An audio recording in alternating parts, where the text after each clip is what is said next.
우리 안에 선포하신 복음을 기억하며 우리가 서 있는 자리에서 넉넉하게 살아가길 원합니다. 우리의 소망 되신 예수님으로 인해 가슴 벅찬 하루 되길 원합니다. 다 함께 사도신경으로 우리의 신앙을 고백하겠습니다. 전능하사 천지를 만드신 하나님 아버지를 내가 믿사오며 그 외아들 우리 주 예수 그리스도를 믿사오니 이는 성령으로 잉태하사 동정녀 마리아에게 나시고 본디오 빌라도에게 고난을 받으사 십자가에 못 박혀 죽으시고 장사한 지 사흘 만에 죽은 자 가운데서 다시 살아나시며 하늘에 오르사 전능하신 하나님 우편에 앉아 계시다가 저리로서 산자와 죽은 자를 심판하러 오시리라. 성령을 믿사오며 거룩한 공회와 성도가 서로 교통하는 것과 죄를 사하여 주시는 것과 몸이 다시 사는 것과 영원히 사는 것을 믿사옵나이다. 아멘.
오늘 우리가 함께 나눌 말씀은 고린도전서 1장 18절에서 25절 말씀입니다.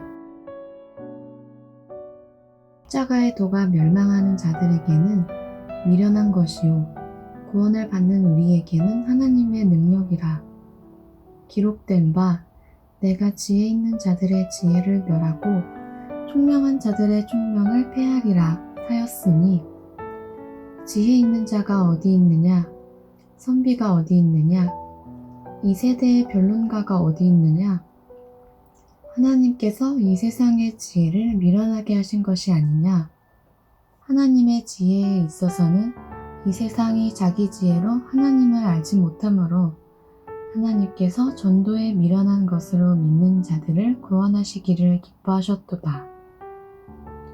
유대인은 표적을 구하고 헬라인은 지혜를 찾으나 우리는 십자가에 못 박힌 그리스도를 전하니 유대인에게는 거리끼는 것이요 이방인에게는 미련한 것이로되 오직 부르심을 받은 자들에게는 유대인이나 헬라인이나 그리스도는 하나님의 능력이요 하나님의 지혜니라. 하나님의 어리석음이 사람보다 지혜롭고 하나님의 약하심이 사람보다 강하니라. 아멘. 반갑습니다. 오늘 고린도전서 1장 18절부터 25절을 중심으로 지혜라는 주제의 말씀을 함께 나누겠습니다. 지난 토요일 말씀을 생각을 해보시면 바울은 많은 사람에게 세례를 베풀지 않은 것에 대해서 감사한다 이렇게 이야기를 했습니다.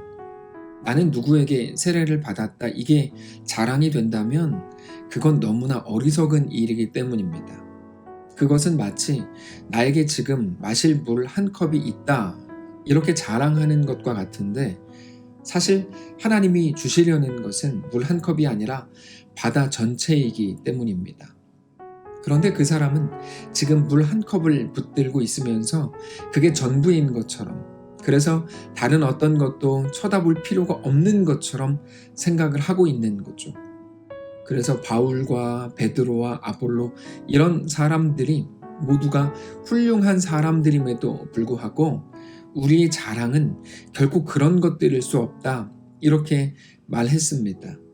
오직 예수 그리스도만 우리의 자랑인 것을 알아야 한다는 것입니다. 하나님이 우리를 사랑하셔서 우리를 죽음에 내어주시지 않고 생명으로 옮기시기 위해 내어주신 분이 바로 예수 그리스도이십니다. 그분은 우리를 위해서 십자가 죽음의 길을 걸으셨고 죽기까지 우리를 사랑하셨습니다. 우리는 구원을 얻기 위해서 한 일이 아무것도 없지만, 그럼에도 하나님께서 예수 그리스도를 보내셔서 우리를 그렇게 먼저 찾아오셨고 그렇게 우리를 구원하셨습니다. 그 거대한 영원한 생명을 놔두고 그건 생각도 못하고 그저 눈앞에 보이는 작은 것들, 내가 누구에게 배웠다, 나는 누구에게 세례를 받았다 라고 하는 그런 것들이 얼마나 어리석은 일이냐는 거죠. 그럴 수 없다, 이게 바울의 말이었습니다.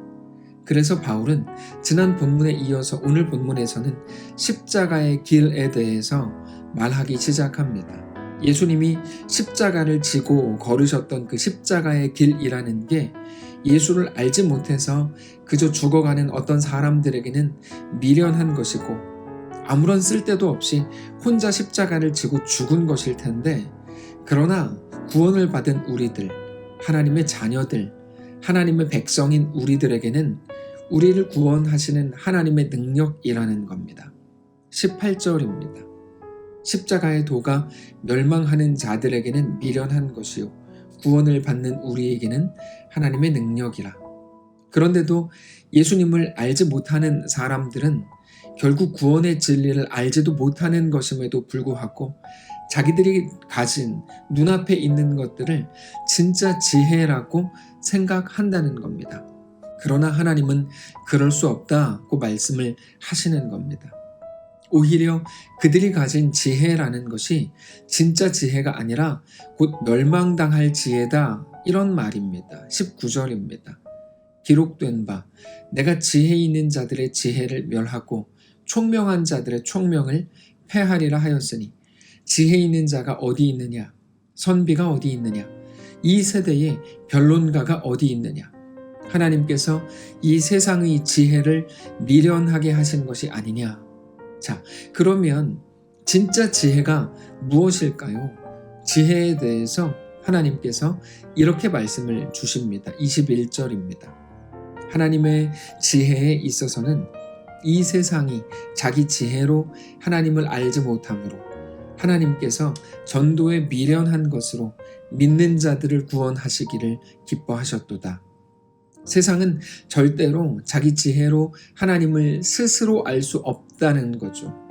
그래서 전도라는 방식으로만 하나님을 알 수가 있는데, 전도는 다른 사람의 입을 통해서 듣고 배워야 되는 구조입니다. 혼자 깊이 묵상하고 생각하고 연구한다고 해서 알 수 있는 게 아닙니다. 그래서 세상이 볼 때 전도라는 것은 매우 미련해 보이는 방식인 거죠. 근데 세상 사람들이 볼 때의 그 미련함이다 라고 말하는 것, 그들이 평가하는 그런 어떤 내용들은 사실 중요하지 않습니다. 그것이 아무리 그렇게 보여도 세상이 가진 것과는 비교할 수 없는 놀라운 지혜이기 때문입니다. 그래서 결국 우리의 모든 지혜는 세상을 살아가게 하는 힘이나 또는 능력이 아니라 오직 하나님을 더 깊이 아는 것만이 우리의 지혜라고 성경은 말합니다. 22절입니다. 유대인은 표적을 구하고 헬라인은 지혜를 찾으나 우리는 십자가에 못 박힌 그리스도를 전하니 유대인에게는 거리끼는 것이요 이방인에게는 미련한 것이로되 오직 부르심을 받은 자들에게는 유대인이나 헬라인이나 그리스도는 하나님의 능력이요 하나님의 지혜니라. 자, 그리스도가 하나님의 능력이고 하나님의 지혜라고 말씀을 하십니다.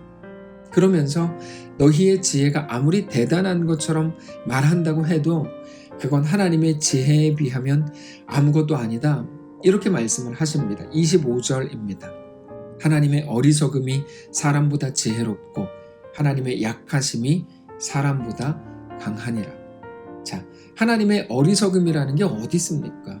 사실 하나님의 약하심이라는 것도 있을 수가 없습니다. 그럼에도 불구하고 하나님께서 이렇게 말씀하시는 이유는 비교하시려는 거죠.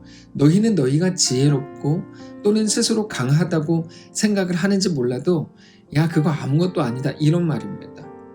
그럼에도 실제로 지금 사람들이 얼마나 스스로를 지혜 있다고 생각합니까?